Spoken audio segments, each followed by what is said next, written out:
Hi friends, Tracy from Pet Eden here, and today I'd like to talk about euthanasia in general.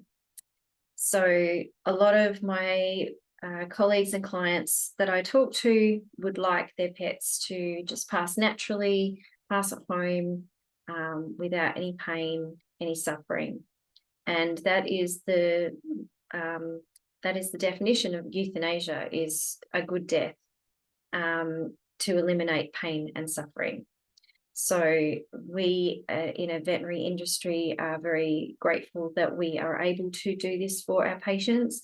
It's a whole different story for people because there's a lot of logistics and legalities to do with people because there's money involved and there's possessions and somebody wants something and other family members don't want anything, and it just gets to be this big thing. With animals, it's a lot more simple. We're doing it for them. We're doing it solely for them, for their peace of mind, for their well-being. And yes, so we as pet guardians do need to sign a consent form for euthanasia.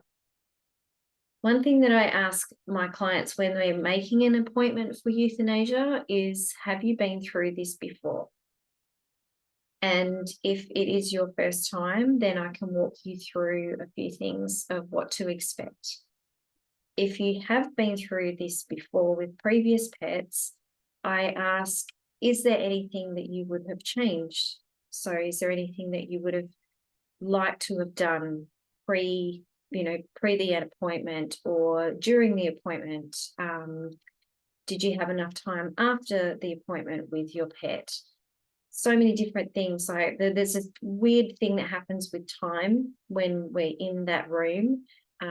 It can feel like you've been in there for 20 minutes and it can feel like 5 minutes, or it can feel like you've been in there for 20 minutes and it's been 2 hours. So it's a real weird time warp that we go into.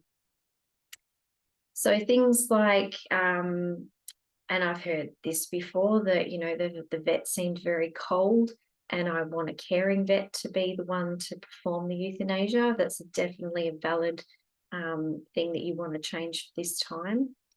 Being in a vet clinic, there's a lot of noises and things that we can't control. So dogs barking, anesthetic machines and all the monitoring equipment pinging and beeping and being very distracting.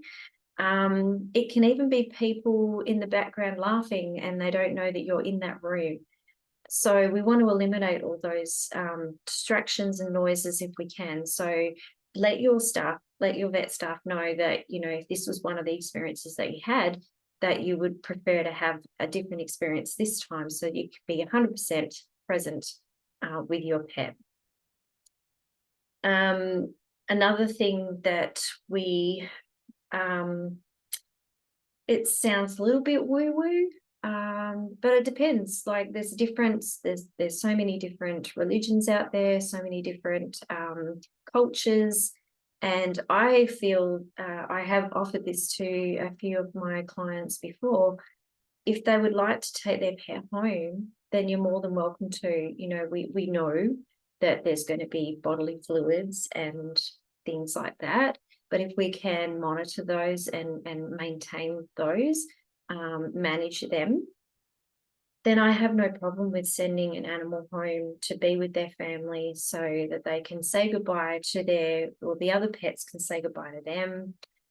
If you've got young kids that don't want to be in the room during the euthanasia, friends and family can come around. It was a really hard time during COVID that only one person was allowed to be in the room at the time. So we were doing Skype calls and all sorts of things to include everybody in that decision.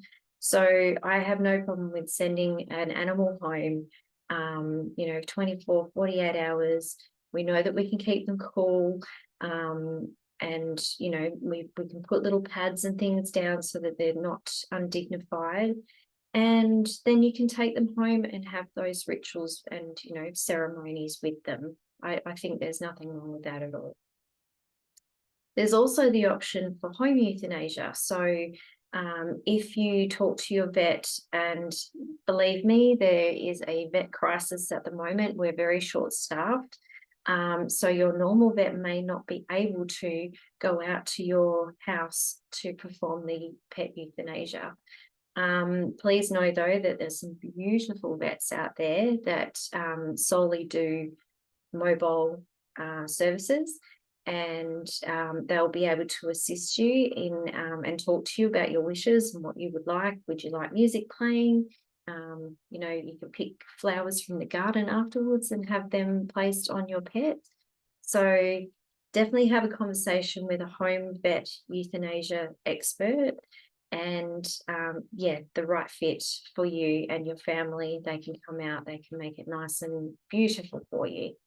I'm a big advocate for having a home euthanasia. I feel, even working in the vet clinic, that the patients are a lot more at ease. They're a lot calmer in their own environment. They don't have these weird smells to deal with, and the dog's barking and all those other noises and things. And, you know, they can sleep in their normal bed or on your bed or somewhere comfortable out in the backyard.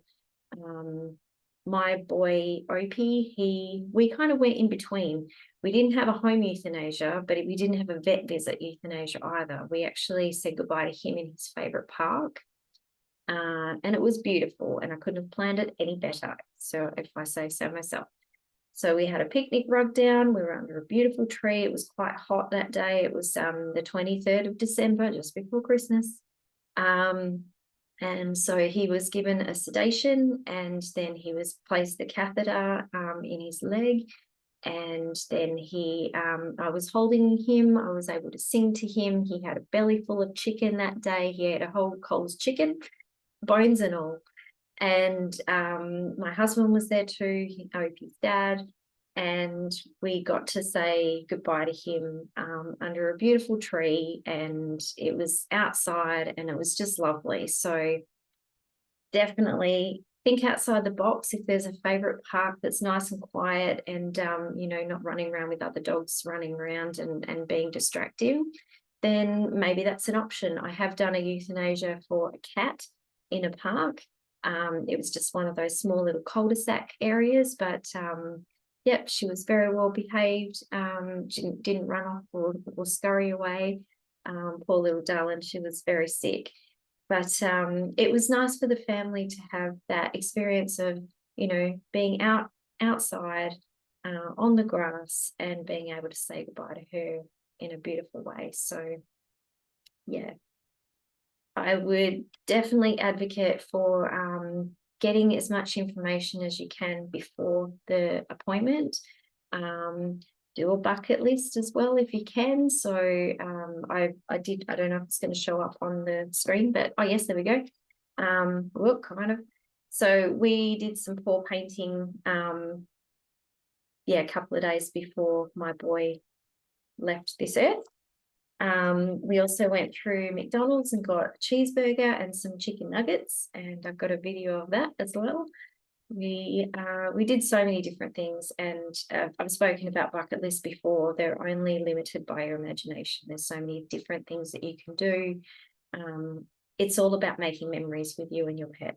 So there's nothing off limits. Maybe skydiving or bungee jumping might not be the best thing, but if your dog does like that, then, you know, go for it.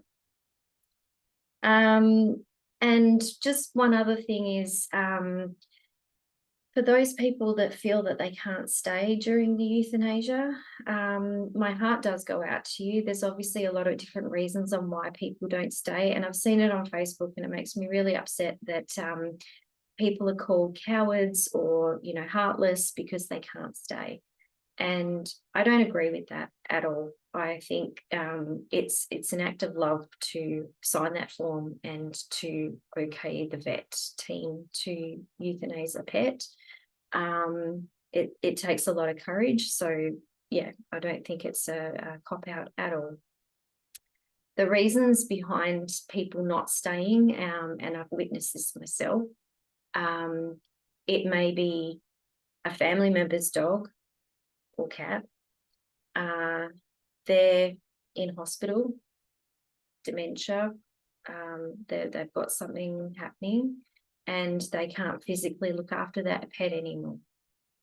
And it's been a really hard decision for them or their family to have to make. The person who brings that pet in may not show any emotion, may not have a bond with that animal. They're literally the taxi driver that's giving the okay to euthanize this pet.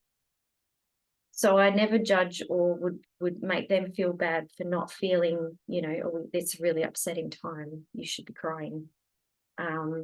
They have a different bond with that pet. The other example that was a true story that really hits home and makes me feel so sad. I laugh when I say that, but it does. It really hits my heartstrings. Is a family who brought in a cat who was very sick and was in the last stages of feline leukemia. The family that I spoke to was a husband and wife, and they couldn't stay. They just couldn't do it. They couldn't stay. They handed the cat over to me. They started crying, and then they explained to me that it was their son's cat. The son had had leukemia and passed away literally a couple of months before this appointment. So I gave them a massive hug. I said that I would be there for their cat. I would be their person.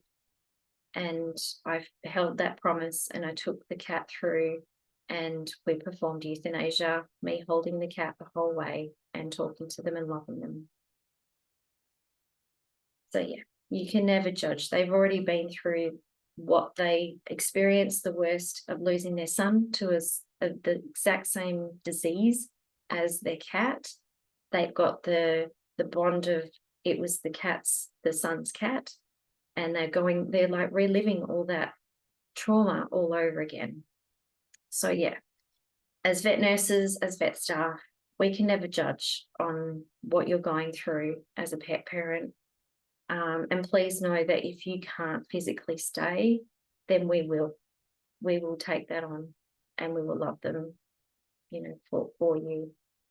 So yeah, another heavy topic, I'm so sorry, but I do hope that talking about euthanasia, it doesn't need to be a scary thing. Having lots of information, having as much information as you can, will help make the decision, I feel.